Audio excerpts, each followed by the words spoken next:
भू का तात्पर्य तीन अर्थ है। ये तो पाणिनि ने भू के करीब 54 अर्थ बताए हैं, 54 अर्थ बताए हैं। मैं मुख्य रूप से तीन अर्थ हैं। भू का मतलब है मां, जैसे पृथ्वी माता है, भू का मतलब पृथ्वी होता है।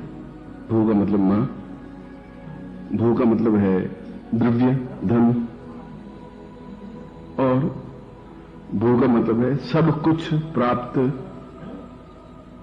करने योग्य एक गुणत्व। इसलिए पृथ्वी को मां भी कहा गया है, पृथ्वी को देवता भी कहा गया है, और पृथ्वी को संपदा की अधिष्ठात्री लक्ष्मी भी कहा गया है।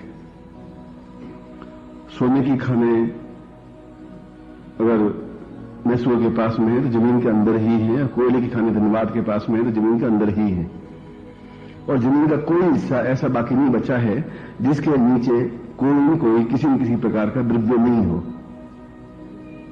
जहां बैठे वहां भी जमीन के नीचे द्रव्य है, और सड़क पर भी नीचे जमीन के द्रव्य है। वो पृथ्वी के नीचे तो द्रव्य है ही। ये अलग बात है कि हम दो बातों का पता नहीं लगा सकते कि कितना नीचे है, क्या है, और क्या हमें मिलेगा। तीनों बातें चिंतनीय होती है, विचारणीय होती है। इसलिए पृथ्वी के गर्भ से प्राप्त, पृथ्वी के अंदर से प्राप्त कोई भी वस्तु का अधिकार भारत सरकार का है या प्राप्त करने वाले का है।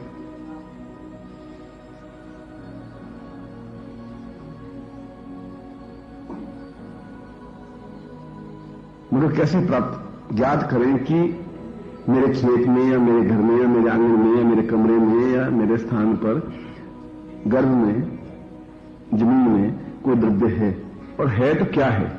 मैंने कहा सोना भी जमीन के अंदर ही है मैसूर के पास, और कोयला भी जमीन के अंदर ही है धनबाद के पास, तांबे की खाने भी जमीन के अंदर ही है, और हीरे भी जमीन के अंदर से ही निकलते हैं, आकाश से वर्षा नहीं होती। और ये सब चीजें भारतवर्ष में भी है, अफ्रीका में भी है, इंग्लैंड में भी है, अमेरिका में भी है, क्योंकि पृथ्वी तो पूरे सब जगह पर एक लोक है। जैसे इंद्र लोक है, जैसे शिवलोक है, वैसे पृथ्वी एक लोक है, और उसमें ये सब कुछ है। मगर मैंने कहा कि बहुत कम लोग ज्ञात कर पाते हैं कि किस स्थान पर कौन सा द्रव्य है, कितना है, कितनी गहराई में है, और क्या हम प्राप्त कर सकते हैं। क्या हम प्राप्त कर सकते हैं शब्द इसलिए लगा रहा हूं कि प्राचीन समय में दो घटनाएं घटती थी। अधिकतर लोग कागजी नोट होते ही नहीं थे। आज से 50 साल पहले कागज के नोट नहीं थे, चांदी के रुपए थे। और मैं खुद भी करीब 19-20 साल का था, तब अगर 2000 या 3000 रुपए कहीं ले जाने होते या 1000 रुपए ले जाने होते तो एक चांदी का रुपया 1 तोले का होता था वजन में, और 180 तोले का 1 किलो होता है। 100 तोले का 1 किलोग्राम कुछ होता है, ये समझ लो। 1 किलो बहुत वजनदार होता है। पहले एक लंबी सी एक थैली बनाते थे, पतली सी, जिसमें 1 रुपया ठूस करके और कमर पे बांध देते थे, और 1 या 2 एक में मुश्किल से 100 रुपए आते थे, और कमर पे बंधा हुआ था। तो 1 किलो बंधा हुआ, 2 किलो बंधा हुआ, 3 किलो बंधा हुआ, और एक जगह दूसरी जगह जाते थे, और कोई रास्ता था नहीं।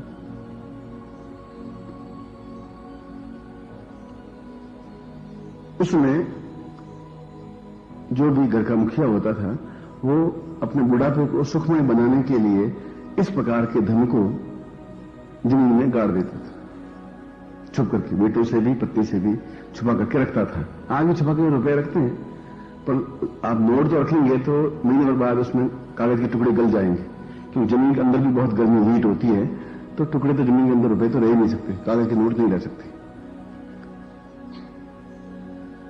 वो सब समाप्त हो जाते हैं।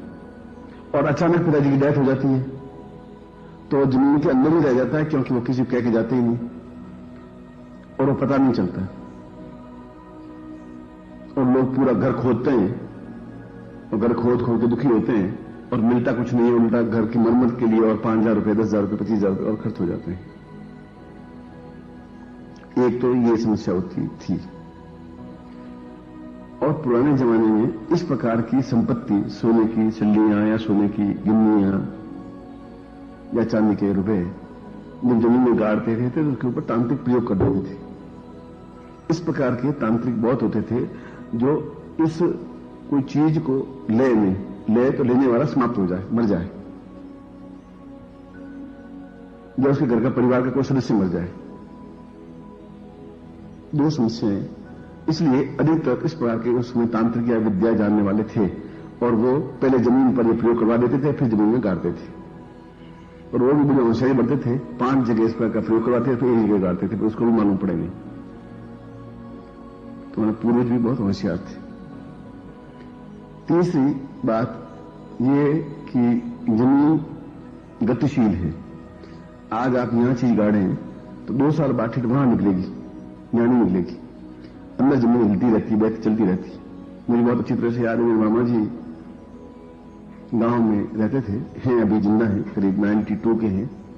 उन्होंने बेटों से छुपा करके और सोने के कुछ सिक्के और कुछ चांदी के गहने और चांदी के रुपए जमीन में गाड़ दिए और दीवार के सहारे गाड़ दिए। दीवार जैसे याद रहे कि बुढ़ापन भूल जाते हैं, तो दीवार के इस कोने में गाड़ दिए उन्होंने। करीब 5 फुट गड्ढा खोद करके वो सब बेटे पोते पोतियां और सब शादी में गए।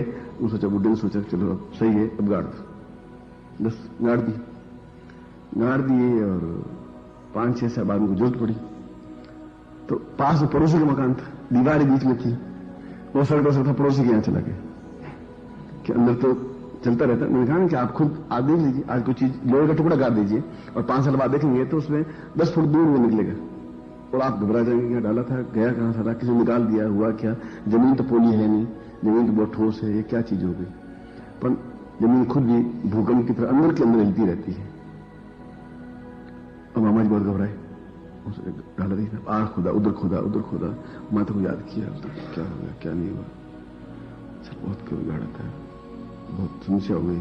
गाड़ा ही नहीं था, ये बात पक्की है, ये दीवार का एक कोना ये बिल्कुल सही है। और कच्चे घर होते थे, कच्चे घर में 3 फुट की नींव होती है, 2 फुट की 3 फुट की नींव होती है। मुझे बुलाया जोधपुर से, उसने कहा तुम्हें एक बात कहनी, चुपचाप। तो मैं तो खैर वो बहुत ही पिता की तरह है, मैंने कहा कि तुम कहना मत किसी को। ऐसी मामा जी क्या बात है, तो फिर किसी कहे नहीं।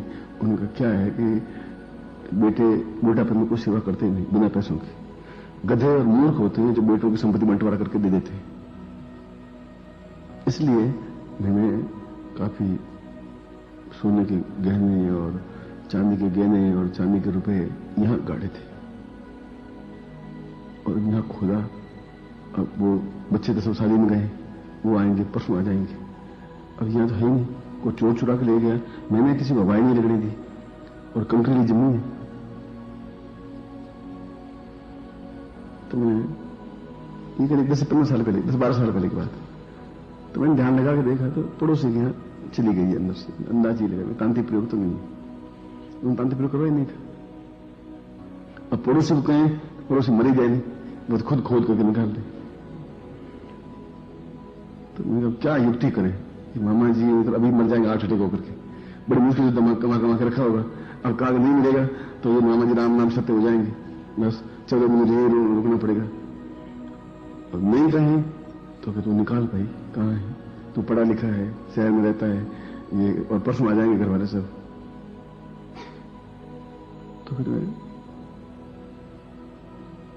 पड़ोसी के यहां गया और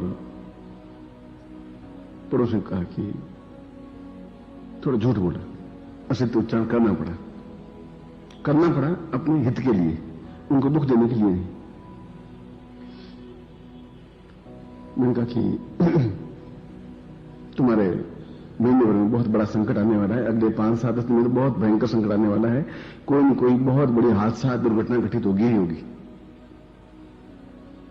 इसलिए इस कमरे में दुर्घटना होगी, ये बात भी पक्की है।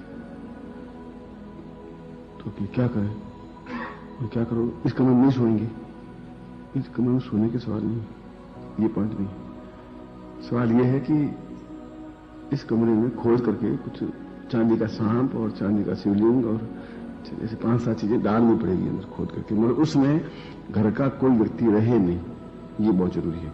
इसलिए इस कमरे में से जो भी तुम्हारी जेवरात, पेटी, बॉक्स, संदूक जो भी हो वो निकाल के आप दूसरे कमरे में डाल दे। 2 कमरे थे, एक कमरा खाली कर दे, फिर मंत्र सिद्ध करना पड़ेगा। ये गुरुजी हैं तुम्हारे मामा जी बोले, ये मंत्र बोलते रहेंगे और मंत्र बोल के शुद्ध करेंगे, नहीं तो बहुत बड़ा अनर्थ हो जाएगा। और फिर मुझे मत करना, मुझे दिखा इसलिए मैं वहां से आया हूं जोधपुर से और आपको बता दिया।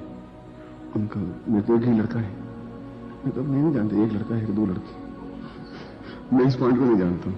मतलब मुझे तो दिखाई दिया वैसा है कि आप कुछ करो, कितना खर्चा आएगा?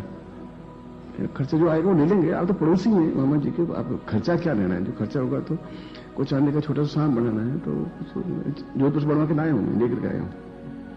आप मानेंगे नहीं मानेंगे तो आपकी कर्म धर्म आपके साथ नहीं है, तो आपकी हेल्प करने को तैयार हूं और क्या कर सकता हूं मैं? मान चलो अब उनकी दुर्भाग्य ऐसे नहीं, आप तो कर लो। ये सायंकाल 7 बजे से 11 बजे तक होगा इधर, और आपके घर में केवल घर का मुखिया दरवाजे पर रहेगा, बस खत्म। बाहर के डॉग वॉक करते हैं, या उस कमरे में आपके परिवार के मुखिया रहे, घर के लोग रहे। इस कमरे में केवल मामा जी रहेंगे और मैं रहूंगा, मैं जा पाऊंगा। देख लो तो उन सोचे इस कमरे में कुछ है ही नहीं, उसमें होता भी क्या है? एक लोहे की संदूकची होती है और घी के डिब्बे होते हैं, तो नमक मिर्च मसाले होते हैं, ऐसे ही कुछ था, किचन खाना टाइप था। तो उनका कि फिर महीने बाद आऊंगा तो कर दूंगा। महीने बाद क्या आप मुश्किल करो, आप करो 4-5 दिन में घटना घट जाएगी, घटेगी 4-5 दिन, तो आज ही कर लो। तो मैंने अदा किए, तो आज तो पॉसिबल टाइम ही नहीं, मुझे आज वापस जाना है, कार लेके आया हूं, आज कैसे जा सकता हूं?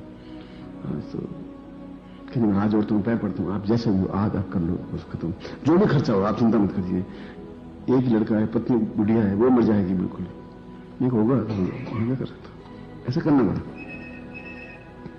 मामा जी कुछ कहा नहीं, फिर शाम को कमरा वमरा खाली कर दिया, तो मामा जी बोला है मैंने आप बैठ करके रुद्राभिषेक का पाठ करना शुरू कर देना, बस तब तक मैं खोद घाट करके, और मैंने इसका कोई फावड़ा दे देना, एक खुरपी दे देना, खोद के चांदी का सांप उसमें रखना पड़ेगा और 15-20 चीजें रखनी पड़ेंगी, जैसे इसमें चमक जाएगी। और बोलते कि आपको मैं बढ़वा खिलाऊं, नहीं तो गांव से कहां से बढ़वा खिलाऊं? उस मंदिर से गांव से नहीं लेके आया हूं, पैसा होगा नहीं लूंगा, और नहीं होगा तो कोई बात नहीं, वो आप चिंता छोड़िए। रात को करीब 7 बजे अंधेरा हो जाता है, 5 बजे खाना वाना खा करके 6 बजे तो सोने लग जाते हैं गांव में, बस 7 बजे तो खर्राट है शुरू बिल्कुल।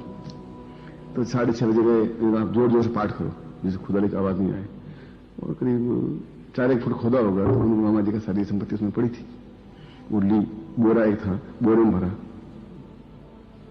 बोरे में भर करके, और मामा जी पूछा ये इतने था कि चांदी के, ये एक तिमनिया था, एक कंगन थे, एक वो था, एक पैरों की पाजेब थी, कंदोरा था, और 3000 रोकड़े रुपए थे, टुन इतना तो है। इसके अलावा कंकड़ पत्थर है उसमें। तो तुम अच्छा किया, कुछ नहीं किया, मंत्र जाप करते रहो, आप जो अच्छा किया वो घर में जाके करेंगे। चलिए मेरा बोरा उठाओ, बोरा उठाया, ऊपर 2-4 कंकड़ पत्थर भरे, कंकड़ पत्थर डाले, और फिर बाहर निकले, खड्डा वापस ठीक किया, उसमें चांदी का एक लेके गया था मैं, चांदी का एक तार उसको सांप की तरह बनाया, ऐसा किया, डाला, फिर 4-5 कंकड़ पत्थर उस बोरी में डाले, और फिर बाहर निकला। वो बाहर बैठा था दूसरे कमरे के मतलब गेट पर, मैंने उसमें से बोरी में से एक कंकड़ निकाला, एक फेंका मंत्र बोल के, फिर दूसरा कंकड़ निकाला, उनसे जब वो कंकड़ पत्थर है, उनको विश्वास होने का इस कंकड़ पत्थर सुबह उठाल करके बाहर फेंक देना, बस ये ध्यान रखना। और जमीन मैंने गाड़ दिया है, और जमीन को डीप दी अच्छी तरह से ऊपर, इसमें सांप जो सामग्री डाल दी, आप तो चलो पूर्ति करो, और जाकर के अब किनारे में बीच में गाड़ी है, और किनारे गड़बड़, चलो पहले आप चलो ये मिलो, और पीछे पलट के मत देखना मामा जी, ध्यान रखना, आप पीछे पलट के नहीं देखना है, बस मुझे चलो मामा जी अपने घर में कुछ तो ठीक है। आज तो उसके बाद में फिर पता ही नहीं पड़ा, अब मामा जी के पेट में बात टिके नहीं, गांव वालों के पेट में बात नहीं टिके। 3 महीने बाद ही कह दिया कि भाणे गए थे, भाणे कहते हैं मतलब अपनी बहन के लड़के को भाणे कहते हैं कि भाणे ने ऐसा किया, यूं किया, और वो सब तब ने दिखाया।